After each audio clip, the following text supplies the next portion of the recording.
আমাদেরকে রাস্তায় নামায়েন না, আমাদের পক্ষে থাকেন, আমরা আপনাদের পক্ষে থাকবো।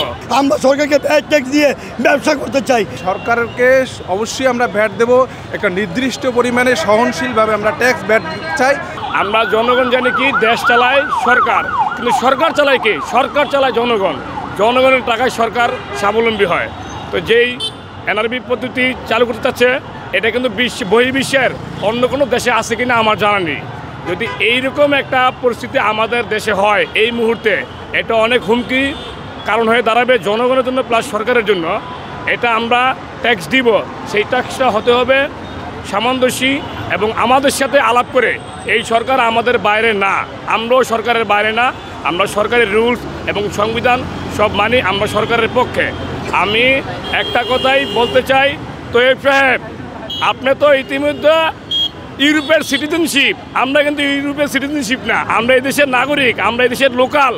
আমাদের ট্যাক্সে এই দেশের গভর্নমেন্ট চলে, আমাদের ট্যাক্সে এই দেশের সরকার প্রতিনিধি চলে, আমাদের ট্যাক্সে পুলিশ প্রশাসন চলে। আমাদেরকে রাস্তায় নামায়েন না, আমাদেরকে রাস্তায় নামায়েন না। আবার গণঅভ্যুত্থান যাতে না হয়, আবার যাতে ৩৬ জুলাই না হয়, আমাদের পক্ষে থাকেন, আমরা আপনাদের পক্ষে থাকবো। যদি আমরা আপনারা মিলে পক্ষে থাকি, তাহলে দেশ আমাদের পক্ষে থাকবে, আমরা দেশের পক্ষে থাকবো ইনশাআল্লাহ। ভাই আমাদের মূল সমস্যা হচ্ছে এই সমস্যার জন্য সবচেয়ে বড় দায় হচ্ছে ইনফিনিক্স, টেকনো, আর হচ্ছে শাওমি, ভিভো, ওপো। এরা হচ্ছে সবচেয়ে বড় দায়ী।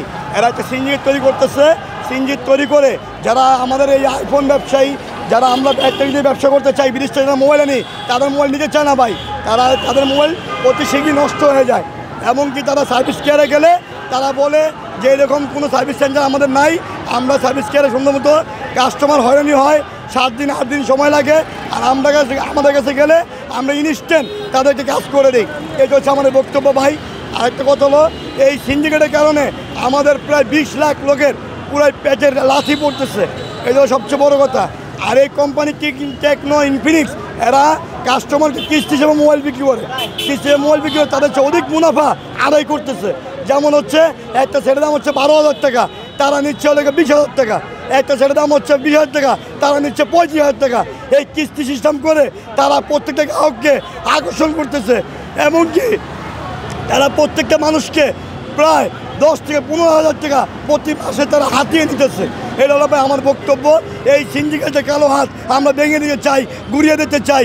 আমরা সরকারকে ভ্যাট ট্যাক্স দিয়ে ব্যবসা করতে চাই। রাজপথে নামছি 20 লাখ লোক, এটাই আমরা দেখতে চাই। সরকার সেইটাই আমাদের আবেদন ভাই। কাজ আসলে আমরা 24-এর পরে আমরা চেয়েছিলাম যে একটা বৈষম্যহীন বাংলাদেশ। তো সেখানে আমরা কি দেখতে পাচ্ছি যে মোবাইল বিজনেসটা কিছু সিন্ডিকেটের হাতে আমরা জিম্মি হয়ে যাচ্ছি। আমরা কিন্তু চাই ভ্যাট ট্যাক্স সবগুলো দিয়ে সরকারকে হেল্প করতে, কারণ আমরা ভ্যাট ট্যাক্সের মাধ্যমে চাই দেশ উন্নত হোক। কিন্তু কি হচ্ছে, কিছু সিন্ডিকেট চাইতেছে যে তারা নিজস্বভাবে ব্যবসা করবে। বাংলাদেশে মিনিমাম 20 লক্ষ এই ব্যবসার সাথে জড়িত আছে, মোবাইল বিজনেসের সাথে। কিন্তু তাদেরকে বাদ দিয়ে তারা একারা ডিসিশন নিতেছে যে তারা আমাদের উপরে একটা অমার্জনীয় একটা অনেক বেশি পরিমাণে ভ্যাট আমাদের উপরে চাপিয়ে দিতে চাইছে, যা খুবই দুঃখজনক, যা আমরা কখনোই মানব না। আমরা চাই সরকারকে অবশ্যই আমরা ভ্যাট দেব, একটা নির্দিষ্ট পরিমাণে সহনশীলভাবে আমরা ট্যাক্স ভ্যাট চাই। এই জন্য সরকার বাহাদুরের কাছে আকুল আবেদন, আমাদের সাথে আলোচনা করে যেভাবে সুন্দরভাবে করা যায় এই নিয়ে সরকারকে আমরা একটা মেসেজ দিতে চাই শান্তিপূর্ণভাবে, যে আমরা ভ্যাট ট্যাক্স দিতে চাই, কিন্তু এটা একটা বাইন্ডিংয়ের ভিতরে যা আমরা দিতে পারবো, এরকম এই সহনীয় পর্যায়ে এইটাই। ধন্যবাদ।